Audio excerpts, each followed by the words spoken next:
Hello friends, welcome to Elite சமையல். நான் ரேணுகா திருவேங்கடம். நான் இன்னைக்கு நார்த்தங்காய் பச்சடி எப்படி பண்றதுன்னு செய்து காண்பிக்க போறேன். நார்த்தங்காய் பச்சடி ப்ளஸ் அதுவே நார்த்தங்காய் ஊறுகாயும் எப்படி பண்றது அப்படின்னு சொல்லிட்டு இது யூசுவலா நம்ம ஒரு பாத்திரத்துல வேக வைப்போம். நான் இது குக்கர்ல கொஞ்சம் ஈஸியா உங்களுக்கு செய்து காண்பிக்கிறேன். இது பச்சடியாவும் அதை பாதி எடுத்துக்கலாம், அதுல பாதியில தாளிச்சும் கொட்டலாம். எப்படி பண்றதுன்னு உங்களுக்கு செய்து காண்பிக்கிறேன் வாங்க.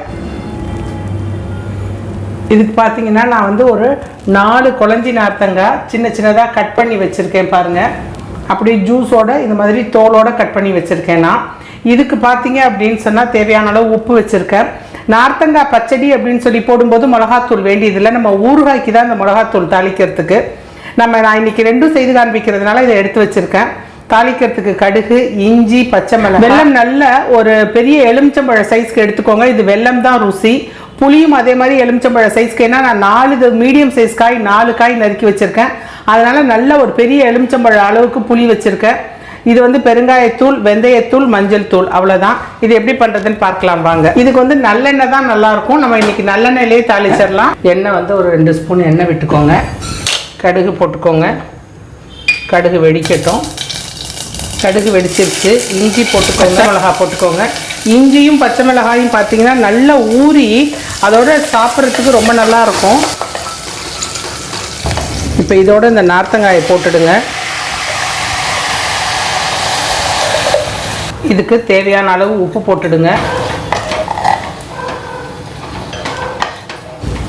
ஒரு 2 நிமிஷம் மூடி இருக்கட்டும். இப்போ இந்த நார்த்தங்காயில் மஞ்சள் பொடி போட்டுடலாம், பெருங்காய பொடி போட்டுருதான். கட்டி பெருங்காயமாக இருந்தால் நீங்கள் முதல்லே போட்டுடுங்க, கடுகு தாளிக்கும் போதே போட்டுடுங்க. இப்போ இந்த புளி கரைச்சி வச்சுருக்கோம் இல்லையா, இதை இதில் விட்டுடலாம். விட்டுட்டு இதை நம்ம நல்லா கொதிக்க வைக்கணும். நம்ம இதில் இப்படி கொதிக்க வைக்கிறதுக்கு பதிலாக இது கொஞ்சம் கொதிக்கிறதுக்கு டைம் ஆகும். அதனால குக்கரில் போட்டு மீடியம் ஃப்ளேமில் வச்சு ஒரு 2 விசில் விட்டுட்டா போதும். சொல்ல மறந்துட்டேன், வெல்லத்தையும் போட்டு குக்கரில் வச்சிடணும். பாருங்கள் பச்சடி எவ்வளோ அருமையாக ரெடி ஆகிடுச்சு அப்படின்னு சொல்லிட்டு. இது நல்ல பெருங்காய வாசனையோட அருமையாக இருக்கும். இது இப்படியே வச்சுக்கலாம். நம்ம இது தயிர் சாதம், இட்லி, தோசை எல்லாத்துக்குமே ரொம்ப நல்லாயிருக்கும். இதில் நம்ம இப்போ ஊறுகாய் மாதிரி இதை தாளிக்கலாம். இப்போ இதில் நான் கொஞ்சம் தனியாக எடுத்து வச்சிட்றேன். இதில் பாருங்கள் கொஞ்சமாக வெந்தய பொடி போட்டால் போதும், ஏன்னா இது ஏற்கனவே கொஞ்சம் கசக்கும். இதுக்கு தேவையான அளவு மிளகாத்தூள் போட்டுக்கோங்க. கொஞ்சமாக பெருங்காய பொடி போட்டுக்கோங்க. நல்லெண்ணெயில் கொஞ்சமாக கடுகு போட்டு இந்த மாதிரி புகையணும். நல்ல சூடாக இது மேலே நீங்கள் விட்டுடுங்க.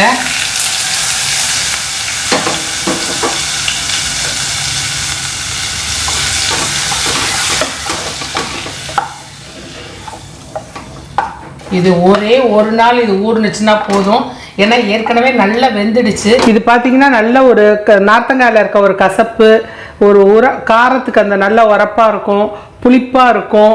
அண்ட் அதே மாதிரி நமக்கு வெல்லமும் கொஞ்சம் போட்டிருக்கோம், அதனால் ஸ்வீட்டாக இருக்கும்.